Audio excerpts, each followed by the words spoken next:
What's up, everybody? Welcome back to Team Fish Knuckles YouTube channel. Today is another Wednesday's weekly report, and this time around we are talking about the regionals for week 2, the results of what happened.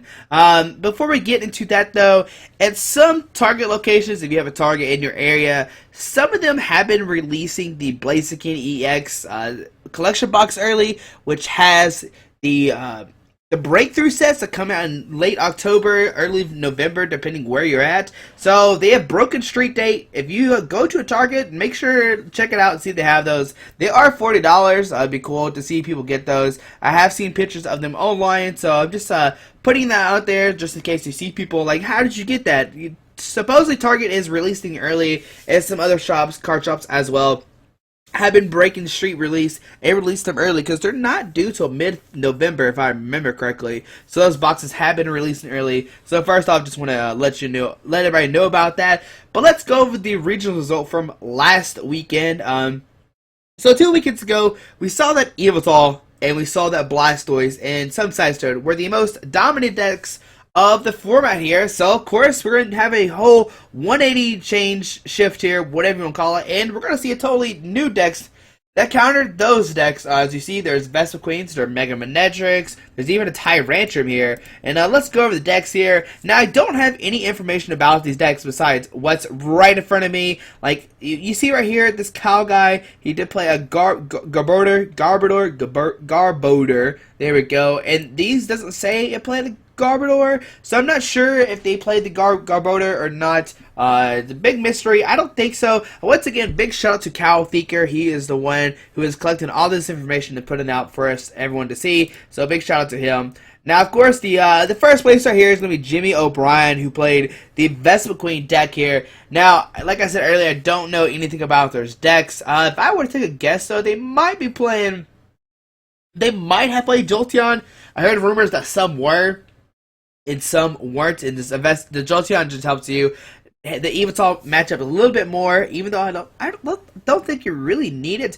But Vespa Queen is there to definitely counter the Blastoise, Flareon for everything else. The deck is really, really fast. Like turn 1, you can start hitting 200 easily. In my past videos with Vespa Queen, I have shown it can be easily done. We easily beat a Manectric deck. And that's why Jimmy O'Brien, I think he went 16-0-1. Now, he did beat out Frank Diaz playing the Evital deck here. And once again, I'm not sure what Frank played. But the big question here, did Frankie play a Getsus or not? If he did it, then I can see why Vespa Queen ran over him. If he did play it, I really wish the matches were like recorded so we can see how they played out here. Oh, whoa, what's going on here? No, I don't know what that was. Alright. But I'm not sure what Frank did play, so it's a big mystery for sure, but I mean, the Vespa Queen deck should easily beat out the Evital, I think, regardless. Unless Frank did play a higher Getsus count, then I would want to see how that match played out for sure. Now, in top 4, I know for sure Jimmy did beat Dylan, and it was like a Dylan won game 1, Jimmy won 2 and 3. Just a mirror match here.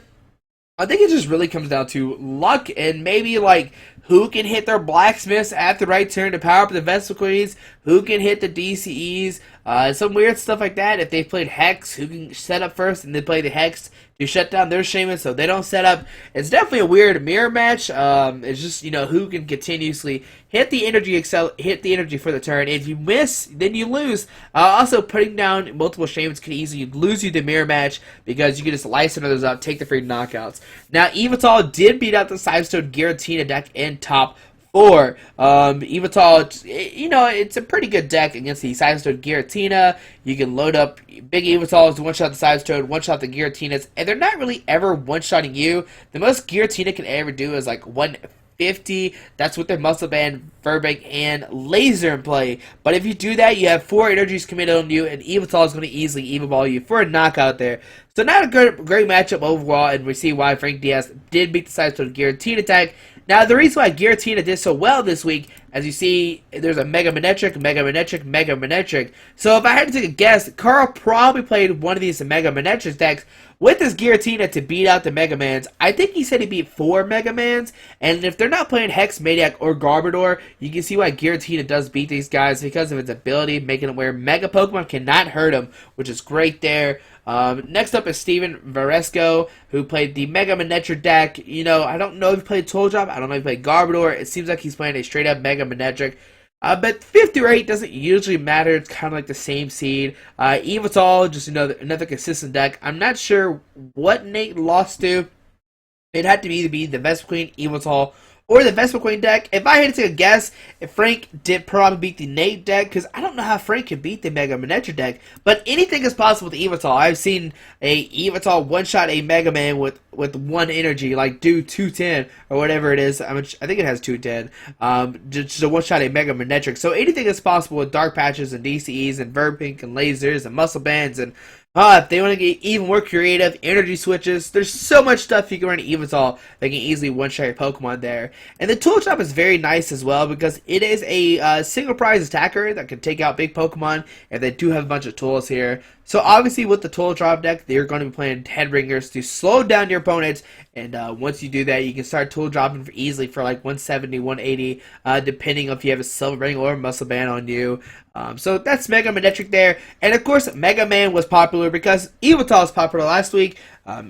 Tool Drop could easily take out the Blastoise decks as well. If you get enough tools in play, Travis can just take knockouts consistently against 170 HP Pokemon. And that's why Tool Drop was great. And even if they play Garbodor as well, they can shut down the deck even more, making it where they can't deluge, which is great here. And that's top 8 here. Just, 3 Mega Man, 2 Vespa Queen, and 2 Evital. And 1 Side Sword Giratina, but this week we do have 1 in cut. Besides that, the Vespa Queens are new, the Mega Mans are new, the Evitals are pretty old here. They were here 2 weekends ago, they're here again, and expected to be played in the 3rd weekend. They're going to be crazy if you think these Mega Mans are going to scare away the Evital players. Because they are not. It's going to be weird to see what the format does here, if we're going to see another 180 degree change or not. Now, next up is probably my favorite deck currently in Expanded. This is Tyrantrum. Tyrantrum we featured last Friday. It does 190 damage, discard 3 energies, but combine this with Bronzong, and you can easily power up your Tyrantrums over and over again.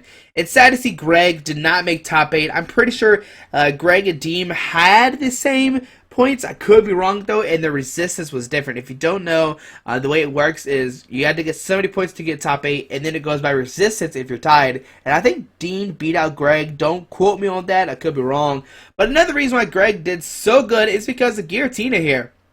Like I said before, there was a lot of Mega Man to help beat out the the Evital decks, and that's where Giratina shined here. Giratina can beat the Vespa Queen decks, and it can beat the Mega Manectrics deck. It definitely comes down to with the Giratina versus the Vespa Queen, how many Blacksmiths they are playing. Can they get enough Pokemon in the discard pile before they have to start committing Blacksmiths onto their Pokemon? And if they have too many Pokemon in the discard pile, they can easily beat the Giratina decks. But if they don't, there's no way they can double supporter unless they're playing Magnezone to get enough Pokemon in the discard pile and do Blacksmith. Now next up was Kyle once again with another Mega Manectric Tool Drop Garbodor deck. Now this is the only one that says Garbodor in his list, but I wouldn't be surprised if these 3 play the Garbodor. We just don't have enough information passed along to us, so we'll see what happens. In the future, maybe we'll find out if they did play the Garbodor or not. Once again, another Vespa Queen here by Ben Sock, a really consistent player here. We have 1, 2, 3 Vespa Queens now in cuts here. Next up was Evital Raichu. Now, like I said, Evital was big 2 weeks ago, so this weekend Chris Fault was like, why not play the Raichu to beat out the Evital decks if I do play the mirror match? And why not give me somebody who can hit maybe like Sigilyph or Suicunes or Regice. Raichu can finish that, and it's also a non-EX attacker that can do 120 with the full bench, so 150 overall, and then they keep it in the axe spot 130 more damage because of poison. It's just a great card overall. Next up is Mike Diaz here, which is the brother of Frank Diaz. Sadly, Mike did get 13th, while Frank did get the 12th. But every time I see Mike, he's always playing Sidestorm deck, so no surprise that he's playing Sidestorm Crobat. It did win last weekend in Texas, so this time around it still made cut. 13th seed, not first seed, but still 13, and this was like 400 something Masters. So congratulations Mike Diaz for getting 13. So both the decks that got first last weekend still made appearances in first and 13th place, which is great here. And here is the only Blastoise that did make cut right here. Joseph, I'm not sure how to say his last name here, but Blastoise. Now, Blastoise, I think it's still a great deck here. I'm just, maybe I just don't think it was played as big in numbers as last weekend, as last 2 weekends ago, because Blastoise still can still play Articuno to beat up the Vespiquen decks. Go away. I don't know what that is. And if you flip heads on the Articunos, they're not get the Vespiquens, you can take 2 prizes off them, and that's why I think it still has a shot to beat the Vespiquen. And you can play Kyogre EX from Dark Explorers, which can do 50 to 2 bench Pokemon, which could knock out Combeast before they can evolve. So it's definitely an interesting thing to see, and we'll see if Blastoise does make an appearance next week in top 8. Now, next up was Mega Manectric Leafeon, and if I was going to regionals last weekend, this would be the deck I was thinking about playing here. Mega Manectric's just good against, the Evital decks, the Sideshow decks, everything like that. And the Leafeon is good, obviously, against the Blastoise decks. If they load a bunch of energies onto the Keldeo, Leafeon can punish them using the Energy Crush to knock out a Keldeo. Now, the problem I was having was constantly, getting out Leafeons over and over again. So you had to play the ability Eevee, attach a Grass Energy, evolve it to Leafeon, and take a knockout that way.